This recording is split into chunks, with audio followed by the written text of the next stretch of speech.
نصیب فرمائے۔ درود شریف کی عجیب و غریب برکتیں ہیں۔ درود شریف پڑھنے سے اور کثرت سے پڑھنے سے رسول اللہ صلی اللہ علیہ وسلم سے محبت پیدا ہوتی ہے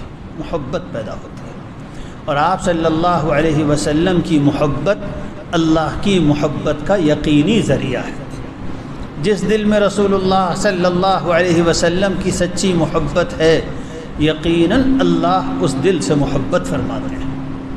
ایک حدیث میں آتا ہے، حضرت انس رضی اللہ عنہ کو رسول اللہ صلی اللہ علیہ وسلم نے نصیحت فرمایا، او میرے بیٹے،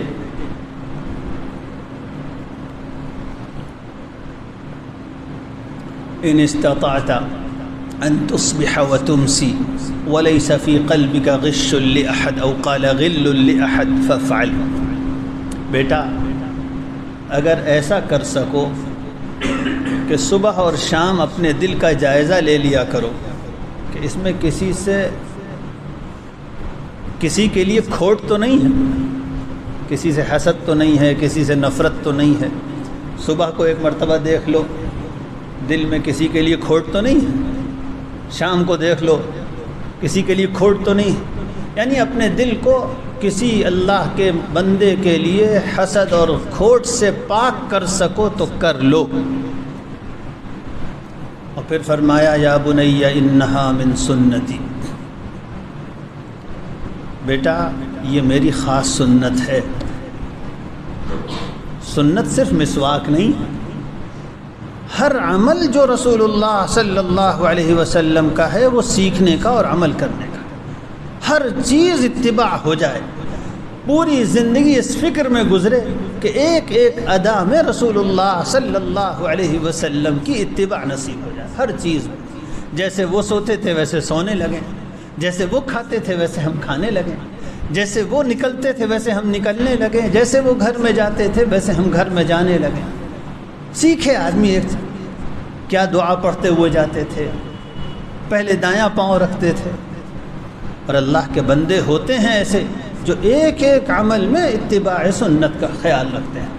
ہم نے دیکھے اللہ کے ایسے بندے سے، ایک اللہ کے بندے کو ہم نے بہت دیکھا، عمر میں کبھی بایاں چپل پہلے پہنتے ہوئے نہیں دیکھا، عمر میں کبھی نہیں دیکھا۔ کیسے لوگ ہیں؟ اتباع سنت ہے تو ہے، عمر میں کبھی نہیں دیکھا کہ بائیں چپل میں پہلے پاؤں چلا گیا، دھوکے سے بھی نہیں ہوتا۔ عمر میں کبھی نہیں دیکھا کہ بائیں ہاتھ سے کچھ کھا لیا۔ جو پیدا کرنا چاہتے ہیں وہ اس طرح کر لیتے ہیں۔ اللہ کے بندوں کو دیکھا 100% داہنی کروٹ پر سوتے ہیں، اس لیے کہ رسول اللہ صلی اللہ علیہ وسلم داہنی کروٹ سوتے تھے۔ اس طرح اپنی زندگی کو سنت کے سانچے میں ڈھالنے کی کوشش کرے آدمی۔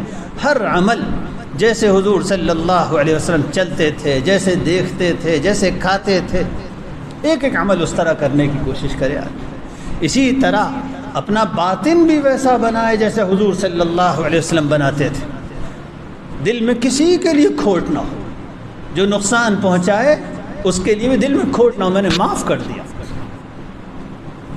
حضرت تھانوی نور اللہ مرقدہ نے ایک مرتبہ فرمایا، میری دعا میں یہ جملہ شامل ہے، اے اللہ میری وجہ سے اپنی کسی مخلوق کو سزا مت دیجیے گا۔ میری دعا میں یہ بات شامل ہے، اللہ میری وجہ سے کسی مخلوق کو سزا مت دیجیے گا۔ یہ ہے ان استطعت ان تصبح وتمسی وليس في قلبك غش لأحد غل لأحد۔ دل کو ایسا پاک کر لو۔ تو حضور صلی اللہ علیہ وسلم نے فرمایا، بیٹا یہ میری سنت میں ہے۔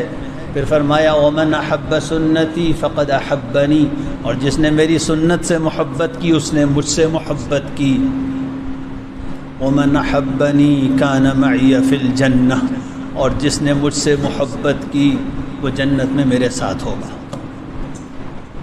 جس نے مجھ سے محبت کی وہ جنت میں میرے ساتھ ہوگا۔ تو درود شریف کی خاص تاثیر یہ ہے کہ اس سے اللہ کے رسول صلی اللہ علیہ وسلم سے غلامانہ محبت پیدا ہو جاتی ہے۔ غلامانہ محبت، یہ احساس وہ ہمارے آقا ہیں، ہم غلام ہیں، ہر حکم پہ قربان ہیں، ہر حکم کے لیے حاضر ہیں۔ ان کی پسند کو اپنی پسند بنانا ہے، اور ان کو جو چیز ناپسند ہے وہ ناپسند کرنا ہے، اور ساری مخلوق کی ناراضگی مول لے لینا ہے، کسی کو راضی نہیں کرنا، اللہ کے رسول کو راضی کرنا ہے، اللہ کو راضی کرنا، اللہ کے رسول کو راضی کرنا ہے۔